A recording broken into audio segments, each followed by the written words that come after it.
Moi, je suis très heureux et très honoré de recevoir Nadelmann, qui est une star aux États-Unis et dans le monde, pas suffisamment connu en France. Ethan était professeur de sciences politiques à Princeton. Il est directeur exécutif de Drug Policy Alliance, qui est la principale organisation qui soutient et qui fait de l'advocacy pour la légalisation du cannabis et qui est considéré par ailleurs Ethan comme un des pères du cannabis thérapeutique. Donc je veux bien qu'il y ait des gens qui ont un peu faim, qui aillent manger, mais quand même, c'est pas tous les jours qu'on a la chance d'avoir Ethan Nadelmann à côté de soi. Ethan va parler en anglais. Et ensuite, Henri Bergeron fera une synthèse en français pour ceux qui ont oublié leurs oreillettes. Ok? Et donc Ethan va nous parler un peu de l'histoire du cannabis thérapeutique aux États-Unis et comment ce cannabis thérapeutique a fait évoluer les choses dans les esprits des citoyens. J'ai demandé à Ethan de parler lentement, mais vous verrez, il est très facile à comprendre pour les Français, donc c'est toujours un plaisir de l'écouter. Merci Ethan, c'est à vous. Your speech. Okay, thank you. Did he? Okay? Good. And let me begin by apologizing for my inability to communicate in your language.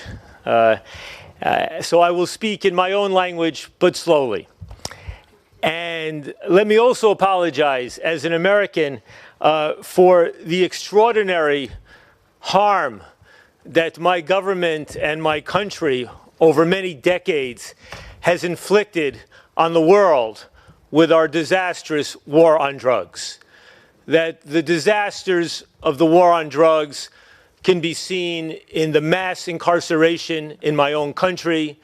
They can be seen in the levels of organized crime and violence and corruption in Latin America, Caribbean, Africa, Asia, that result from the projection of our failed prohibitionist policies.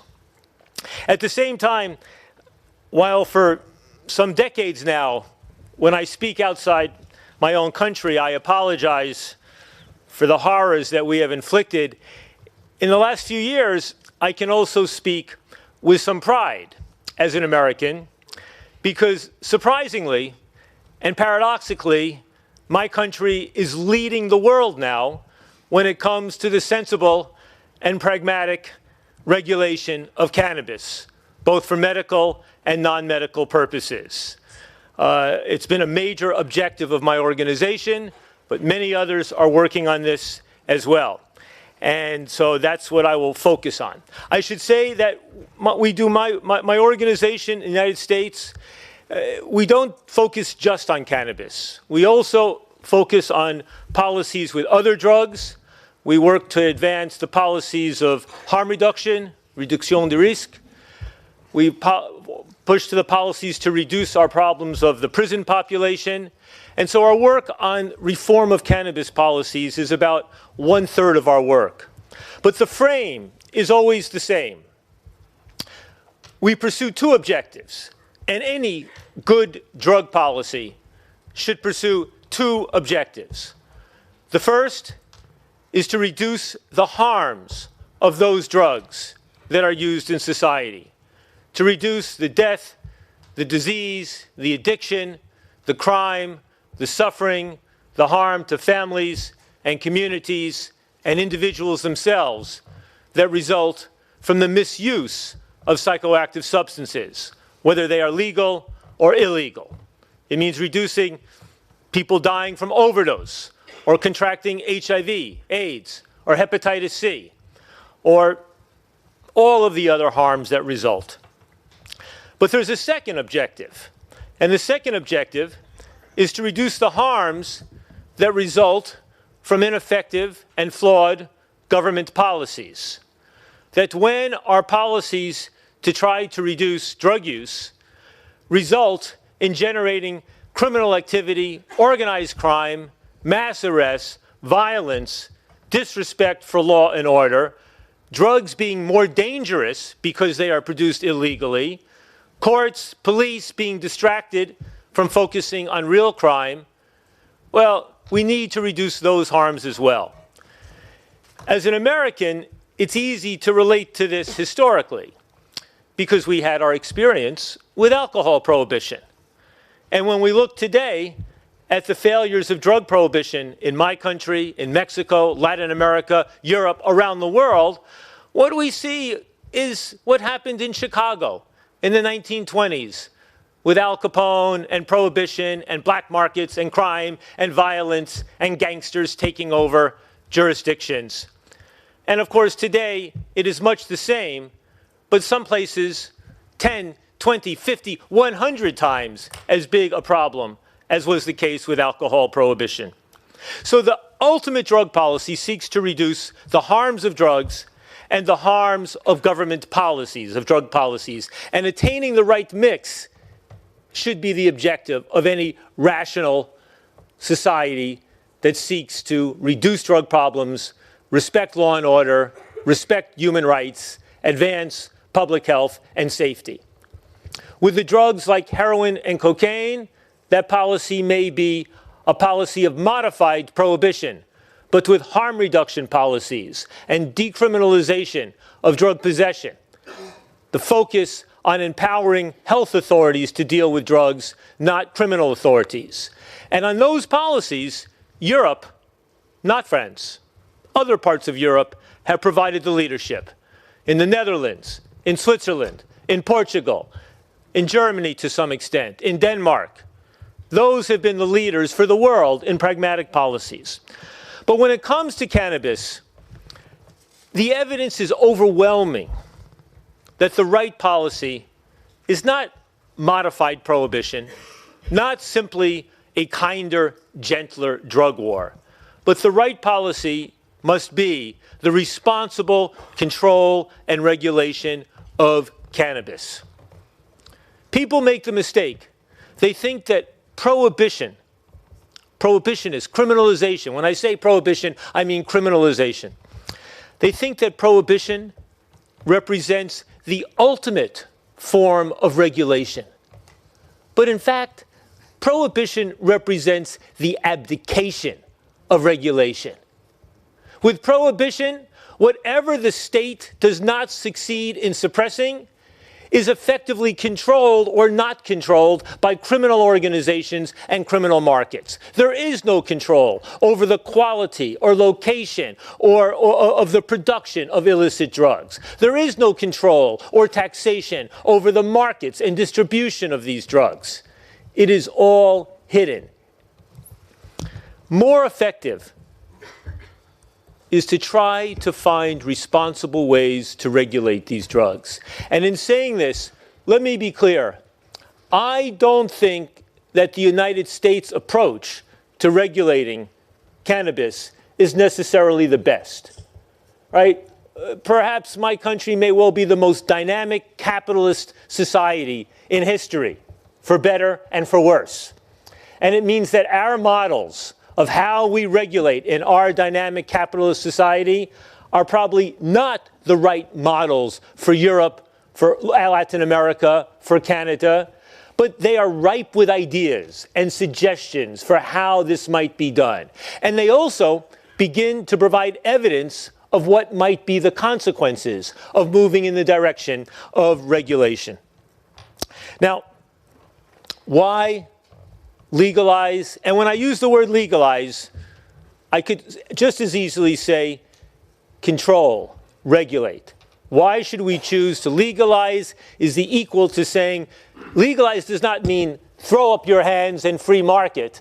Legalize means tax, control, regulate, and put the resources in education, prevention, intelligent policies. Why? Well, the vast majority of people who use drugs illegally in the world use nothing except cannabis. Tens, actually hundreds of millions of people around the world. most of them, not engaged in any other criminal behavior. The only way in which they can be labeled or identified as a criminal is in their relationship to cannabis. Secondly, the black markets, the illicit markets, worth tens of billions of dollars a year, maybe hundreds of billions worldwide.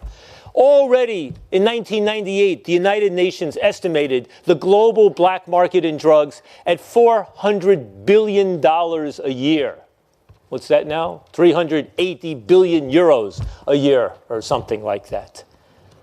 Of which cannabis is probably a good third of that, we think. We don't know for sure. Will legalization and regulation of cannabis eliminate or demolish the criminal organizations? No, of course not, because the criminal organizations engage in diverse activities. But if we can remove from them one of the principal and easiest sources of their revenue, that will be all for the better.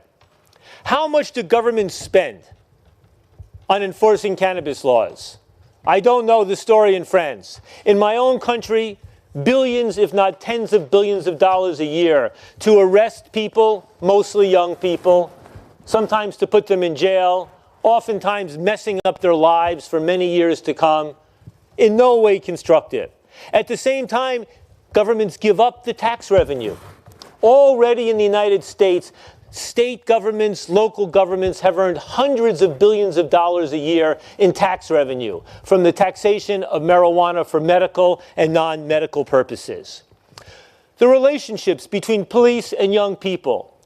The thing that makes it most suspect is, once again, if the only thing you do as a young person that is against the law is to have some cannabis in your pocket, that is enough to transform your relationship to the police officer and to keep them at length.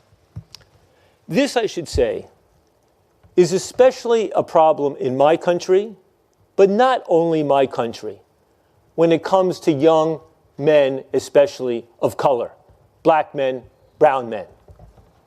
Now, the evidence is overwhelming in my country, and we collect statistics on this. But I understand in France, you have a great tradition, right? Everybody is French, regardless of your color, your ethnic origin, your religion. We are all French. And it is prohibited to collect any information about who goes to jail, who is arrested, what is your race, what is your ethnic origin. Everybody just suspects it's the black people and the brown people and the Muslim people. You can take a photograph, an image in the courts. But I wonder in your country whether this great tradition of ignoring race, ethnicity, religion in identifying this has become an excuse to obscure a very severe prejudice in your criminal justice system that operates here as it does in mine, as it does in England, as it does in many other countries. Most people assume if it's mostly black and brown people being arrested and in prison, it must be because they commit most of the crime. But here's what we know in my country, and I wonder if it's true in yours.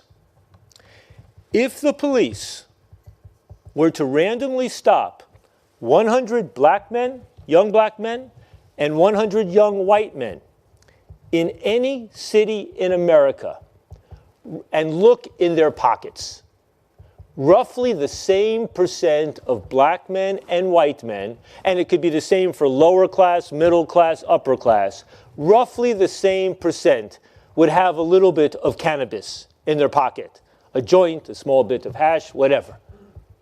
But in every city in my country, the young black man is 2 to 10 times more likely to be arrested, to be processed through the criminal justice system, to have that hit mark on his life for life. One way or another, you need to find out the truth in your country. Because my guess is young black men and young white men in this country, or women, are no different in their consumption of cannabis. And there's something fundamentally unfair and unjust when one group is disproportionately punished for something which other groups are just as likely to do. And lastly, the hypocrisy. The hypocrisy of cannabis prohibition. The hypocrisy of parents who consumed cannabis when they were younger and now they lie to their children about the truth when they were younger. The hypocrisy of the government and the state. I remember so well where your President Chirac pointing his finger at the Netherlands and criticizing them for their liberal cannabis policy, but turning a blind eye to Morocco, producing most of the cannabis in this country. But that could not be mentioned.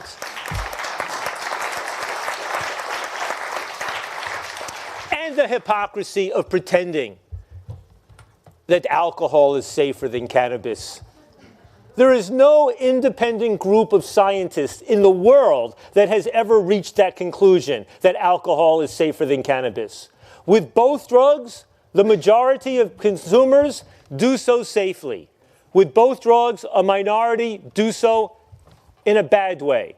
But the negative consequences of cannabis misuse are so much less than the negative consequences of the misuse of alcohol, in terms on the body, on driving, on crime, in every other respect. Now, how does this change? How does it change? Every country has its own process, its own needs. In my country, the issue of medical marijuana was transformative. I don't know if that will be true here, but I'm impressed that it's also proving true in other countries, especially in Canada and Latin America. Part of it was the corruption of our government drug policy process, our drug regulatory process, our DEA, our National Institute on Drug Abuse, all of the obstacles that they placed in the way of effective research and regulation of cannabis for medicine, all the lies that they told, all the ways they stood in the way.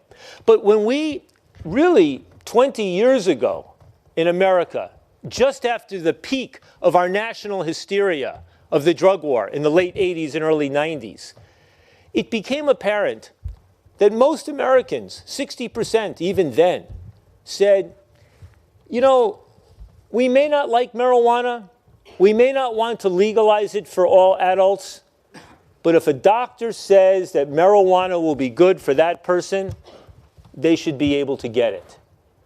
And because we have a federal political system, because we have the ballot initiative, the referendum process, I believe you have neither here, but it gave us the opportunity to begin to change laws at the state level. And also, when the politicians were scared, an opportunity to take this directly to the people. Why was that important more broadly? It helped to transform the public image, the media image, the perception of who was a marijuana user. Before this time, I could put on my suit and tie, be a Princeton professor. I could have the mayor of Baltimore, famous conservatives like William Buckley, Milton Friedman, and we would explain why prohibition of cannabis was flawed.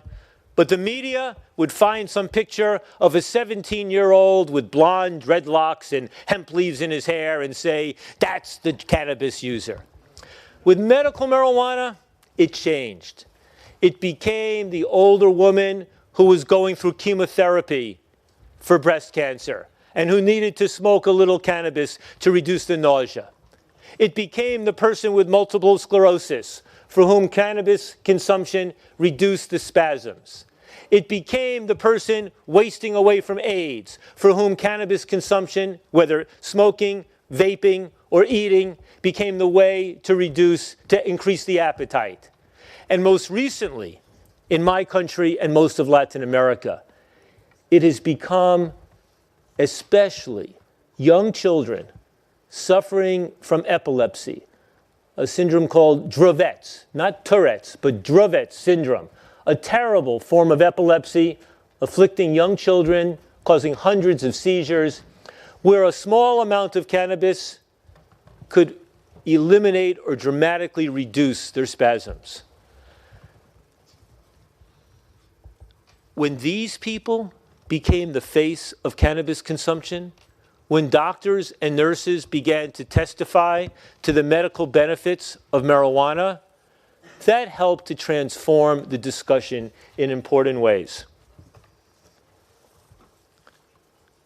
I'm curious here in France, because I understand, you know, in America, one of the good things about our Constitution is we have this First Amendment, which allows us to speak freely, to write freely. In France, I understand you have a great respect for liberty, but not so much for liberty of speech or press. And that those people who speak about the benefits of cannabis, or who even advocate for the uses of cannabis, can actually be prosecuted under your criminal law. I hear it doesn't happen so much, but the possibility exists within your law, and it is an intimidating possibility. But what will happen in your country when people begin to speak openly about the medical benefits of cannabis, when people recommend this in the public? What will happen to doctors who recommend the use of cannabis for medical benefits to their patients? Will they be prosecuted for violating the criminal law? Or will they be respected for speaking the truth? For speaking a truth which is thoroughly grounded in scientific evidence and scientific research. When you look around Europe now, from Czech Republic to Germany to Denmark to Spain to all of the countries where the government is now legally regulating cannabis for medical purposes, and France will remain with its head in the ground, doesn't seem like a distinguished policy. Now, the question is now, 20 years since we began with the legalization of marijuana for medical purposes. Now, over half of the 50 states in the United States, marijuana is legal with the recommendation of a doctor. Millions of Americans now have a recommendation from a doctor that allows them to use it legally.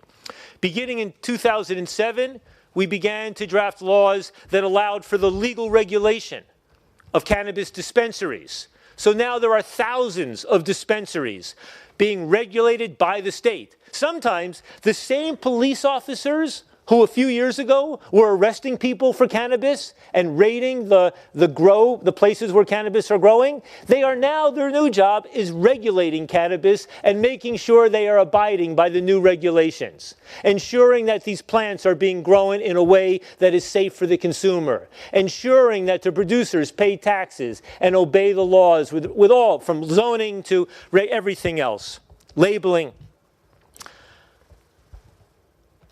Sometimes you'll see on television from a small town in Los Angeles how they made a joke of medical marijuana, how anybody can buy it in a few minutes from a doctor wearing a miniskirt and go and smoke their marijuana.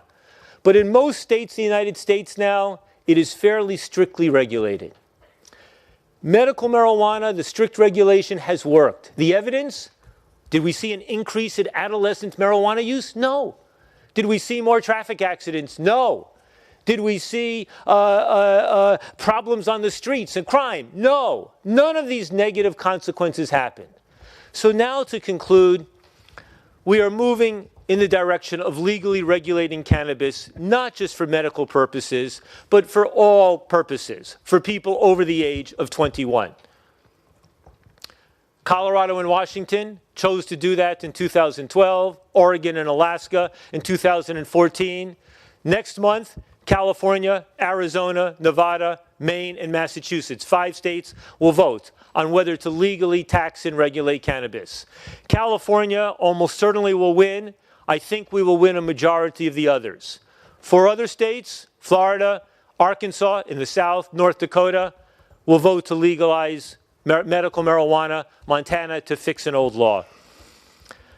I think the full national legalization of cannabis in my country is not inevitable, but I think it is increasingly likely. When California changes it, it will force a discussion in Mexico. Meanwhile, in Canada, Prime Minister Trudeau has promised that next year Canada will implement a new law, pass and implement a new law to legally regulate cannabis. When I look in South America, it is not just Uruguay, which is now legally regulating cannabis in a very different way than the United States. But in Chile, in Colombia, in Brazil, in Mexico, and in other countries, Costa Rica, you now have the legalization of marijuana for medical purposes there as well. Oftentimes driven by the issue and the concern over children who need this drug as a medicine. So the evidence so far from Colorado and Washington, Oregon and Alaska, it's really too early to say. But by and large, what do we know? The sky did not fall. Crime is not up. Adolescent marijuana use is not up. The problems on the roads may be increasing, but hard to say if it's because of the laws, right? We are going to move into an era where the legal regulation of cannabis becomes normal. And what we are fighting for in America and increasingly around the world is that a generation from now, young people growing up will look back on these days, on the days when people were arrested and criminalized and jailed and demonized and ostracized and stigmatized for their use of cannabis. And the next generation will look back on this generation and ask, what the hell was that all about? Thank you. Thank you. Merci beaucoup.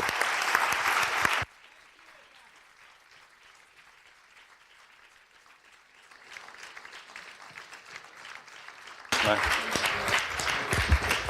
Bon, j'imagine que tout le monde a compris. Alors juste quand même un résumé. Un résumé, c'est que aux États-Unis ça avance vite, en France on est mal barré, mais il y a de l'espoir.